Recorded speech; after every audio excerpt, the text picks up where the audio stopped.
Na Idade da Pedra Lascada, as moradias eram basicamente cavernas ou vãos encontrados em rochas. Com o início da Idade da Pedra Polida, o homem começa a abandonar as cavernas, a desenvolver a agricultura e a criação de animais, e pode se fixar em um lugar construído com suas próprias moradias, denominadas nuragues, que significam construções edificadas em pedras em forma de cone. Não possuíam nenhum outro material que provocasse uma mistura. Uma das mais famosas construções desse tipo é Stonehenge, uma estrutura composta por círculos concêntricos de pedras que chegam a ter 5 metros de altura, localizada no sul da Inglaterra. Antigo Egito.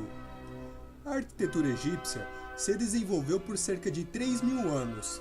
As primeiras cidades egípcias foram necrópolis, cidades dos mortos, e as pirâmides ficavam no centro das cidades muradas compostas de templos e salões ligados por longos corredores, flanqueados por colunas cujos capitéis eram feitos de modo a lembrar flores de palmeira, nénufar e papiro. Pirâmides originaram-se dos primitivos túmulos reais, as mastabas.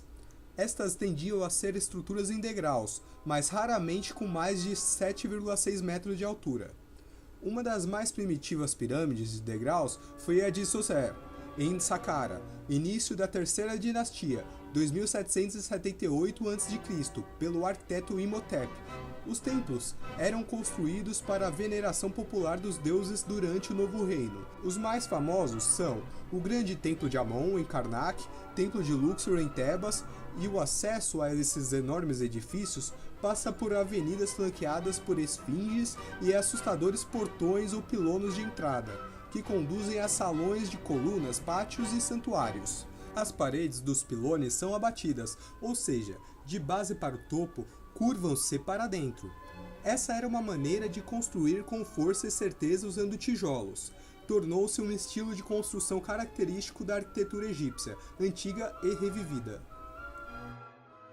Grécia e Roma Antiga. As construções da Grécia tinham um grande rigor em dimensão, as instalações eram matematicamente precisas, o material mais utilizado era o mármore, mas inicialmente eles utilizavam as madeiras. Eles tinham muitos princípios de beleza, geometria e racionalidade. A obra mais importante era o Templo de Partenon. As colunas dórica, jônica e coríntia marcaram o período da Grécia. Eram esculpidas em pedras e encaixadas em blocos. Ao olhar humano pareciam ser retas, mas por admirarem a perfeição, eles estudaram a perspectiva, deixando elas com a estrutura menor embaixo e maior em cima. Os degraus parecem ser retos, mas não. Olhando de perto, eles arqueiam no centro e recuam nas pontas. Já que o governo e a arte ocidental têm princípios fundamentais na cultura grega, muitos museus, tribunais, bibliotecas e monumentos usam essa arquitetura. Algumas formas notáveis em que usamos o estilo grego incluem colunas, frisos, que são as partes superiores das colunas, e elementos decorativos. Embora a arquitetura romana seja considerada parecida com a arquitetura grega, ela diferenciou-se por características próprias, como, por exemplo, solidez nas construções, uso do arco, principalmente arcos de triunfo, uso da abóbada, construções sóbrias, templos e construções funcionais e luxuosas. Antigamente, os romanos usavam muita madeira em suas obras. Após um incêndio que tomou conta da cidade por 9 dias, eles passaram a usar o concreto e o uso da madeira era o mínimo possível. Uma das suas construções mais conhecidas era o Coliseu. A parede externa do anfiteatro preserva os 4 pavimentos da estrutura, de concreto armado. Nas 3 arquibancadas inferiores estão as fileiras de arcos, e na 4ª pequenas janelas retangulares. As atividades do Coliseu foram encerradas, mas o espaço permanece sendo símbolo do Império Romano e da Cidade Eterna. Arquitetura bizantina e arquitetura gótica. A arquitetura bizantina triunfou na famigerada Era das Trevas, em plena crise social da Europa, quando Justiniano I, imperador bizantino, decidiu revolucionar com a criação da Igreja de Santa Sofia. As grandes igrejas renascentistas tomaram como inspiração a estrutura em cúpula, servindo de base para a Catedral de São Paulo, Roma, São Pedro e Londres. A Santa Sofia possui um vasto local de congregação, um espaço sob grandes tetos abobadados e a imprescritível cúpula central, isenta de intervenção de colunas e paredes. Já no século XII, surge um movimento com a ambição de construir catedrais que tocassem a face de Deus, com tamanho e altura. Tal movimento foi denominado gótico. Ao contrário do estilo românico, que se origina de uma multiplicidade de centros, o gótico desenvolveu as abóbadas ogivais, o que dava uma maior dimensão às naves centrais e laterais das catedrais. Para sustentá-las, foram construídos arcos de sustentações das abóbadas não em formato de semicírculo, mas sim arcos ogivais, formados a partir da junção de dois segmentos de círculos. Tal inovação possibilitou aumentar a altura das construções, já que a técnica permitia uma maior flexibilidade de tamanho. Destaque para a Catedral de Beauvais, que possui uma nave central de 48 metros acima dos fiéis e sua agulha 150 metros. Ademais, o coro e os transeptos altíssimos da catedral exibem os elementos necessários da arquitetura gótica em seu limite. A peça fundamental do quebra-cabeça para a construção de Beauvais foi o arcobotante, recurso que permitiu aos alveneiros retirar tanto peso quanto possível das paredes da catedral. Sendo assim, quanto mais altas as paredes, maior o vão dos arcobotantes. Enquanto os franceses utilizavam os arcobotantes, os ingleses e alemães buscavam perfurar o céu com suas agulhas, como no caso da Catedral de Ulm, na Alemanha. O renascimento arquitetônico da tecnologia surgiu no ano de 1450 e fundou-se em 1550, agregando a ele a rejeição ao gótico. O antropocentrismo foi a ideia conceitual de que o homem é o centro de tudo, que contrapõe-se à ideia medieval do teocentrismo, que possui a concepção a qual Deus é o centro do universo. Durante o Renascimento, a matemática passa também a assumir outro papel, mais aplicada aos avanços da época. Em meados do século XV, deu-se um sensível aumento na produção de trabalhos matemáticos. A Basílica de Santa Maria del Fiore possui um magnífico domo, considerados por muitos a mais importante realização arquitetônica da Renascença, que se destaca na Silheta de Florença.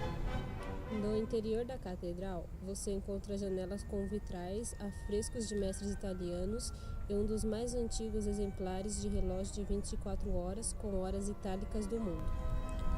Muitos que veem de perto, o edifício em si é o mais impressionante na visita a Santa Maria del Fiore.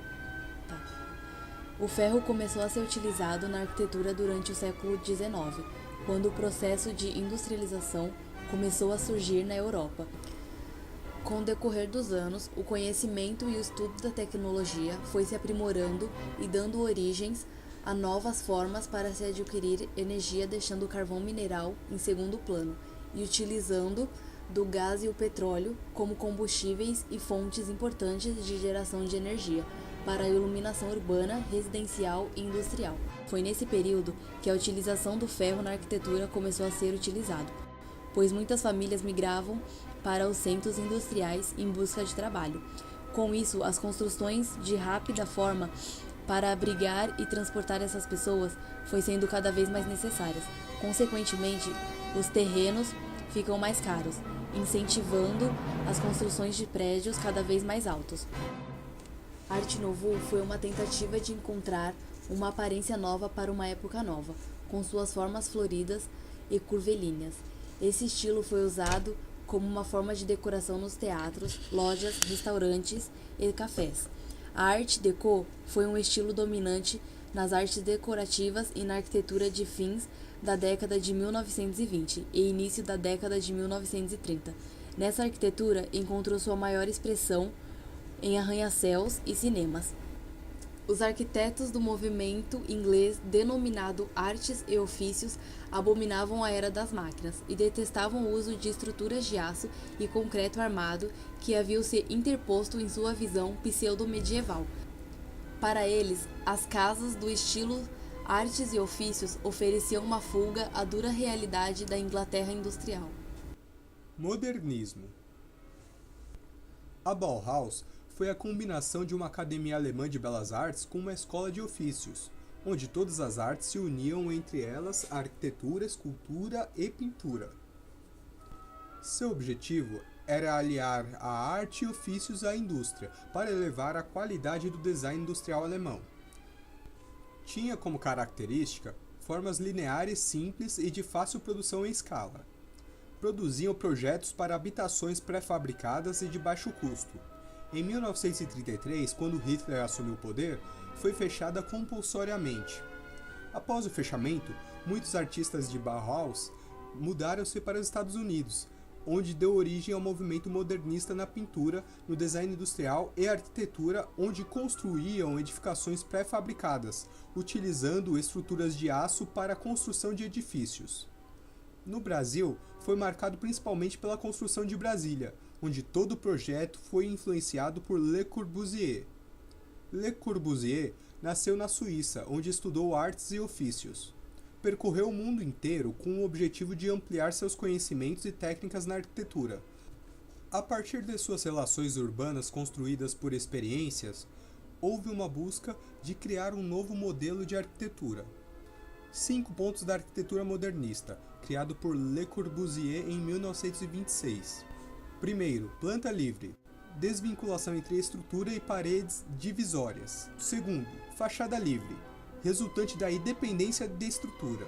Terceiro, janela em fita, permite maior relação com a paisagem e grandes aberturas. Quarto, terraço-jardim, terraço com jardim para lazer e convívio social. Quinto, pilotes, conjunto de pilares que ligam o ambiente interno do externo, possibilitando passagem de pessoas livremente embaixo do edifício e contato com a natureza.